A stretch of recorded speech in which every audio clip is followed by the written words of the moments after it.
22 जानेवारीला सर्वांनी घरांमध्ये रामज्योत लावा. सोलापुरातील कार्यक्रमातून पंतप्रधान मोदींचं आवाहन.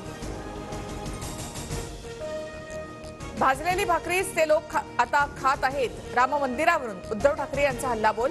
आम्ही नाही तर त्यांनीच आमची साथ सोडली अशी ही टीका. पंतप्रधान मोदींच्या हस्ते सोलापुरात 15,000 घरांचं लोकार्पण. लहानपणी अशा घरात राहायला मिळायला हवं होतं. भाषणादरम्यान पंतप्रधान मोदी भाऊक.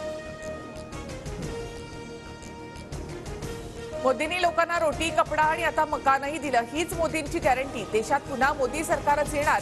शिंदेंकडून पंतप्रधान मोदींचं कौतुक. पंतप्रधान मोदींच्या हस्ते सोलापूरमध्ये विविध विकास कामांचं लोकार्पण. रेनगर मधील 15,000 घरांचं वाटप. अमृत योजनेतून 1,700 कोटींच्या विविध प्रकल्पांची पायाभरणी. महाराष्ट्रातील भाजपचं नेतृत्व कुचकामी असल्यामुळे मोदींचे दौरे.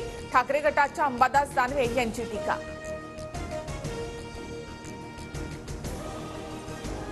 उत्तर प्रदेश नंतर महाराष्ट्रामध्ये लोकसभेच्या सर्वाधिक जागा. शिंदे फडणवीसांच्या पाठीशी मतदार नाहीत आणि म्हणून मोदींचे दौरे. फायदा जिथं तिथे पंतप्रधान. संजय राऊतांचा हल्लाबोल. महाराष्ट्र सुद्धा देशाचाच भाग. पंतप्रधानांनी महाराष्ट्रासाठी वेळ काढला ही अभिमानाची बाब. विधानसभा अध्यक्ष राहुल नार्वेकर यांचं प्रत्युत्तर. मोदी महाराष्ट्रामध्ये आले की माझ्यावर टीका करतातच. पूर्वी विरोधकांना संताजी धनाजी दिसायचे, तसंच मोदींचं झालंय. टीका करा पण आम्ही काम करत राहणार. शरद पवारांचं प्रत्युत्तर. पंतप्रधान खोटं बोलतात पण रेटून बोलतात. सोलापुरातील योजना मनमोहन सिंग यांच्या काळातली. काँग्रेस प्रदेशाध्यक्ष नाना पटोले यांची टीका. मराठा आणि ओबीसी आंदोलनासाठी काही तास शिल्लक. मात्र आंदोलनासाठी अद्याप कोणालाही परवानगी नाही. दोन्ही समाजाकडून आझाद मैदानासाठी अर्ज. मराठा आरक्षणाबाबत सरकार सकारात्मक. जरांगेंनी सामंजस्याची भूमिका घेऊन आंदोलन टाळावं. मुख्यमंत्री शिंदेंचं जरांगेंना आवाहन. सामंजस्याची भूमिकेमधूनच सरकारला 7 महिने दिले. सकारात्मक असणं आणि अंमलबजावणी यामध्ये फरक. मुख्यमंत्र्यांच्या आव्हानानंतरही जरांगे आंदोलनावर ठाम.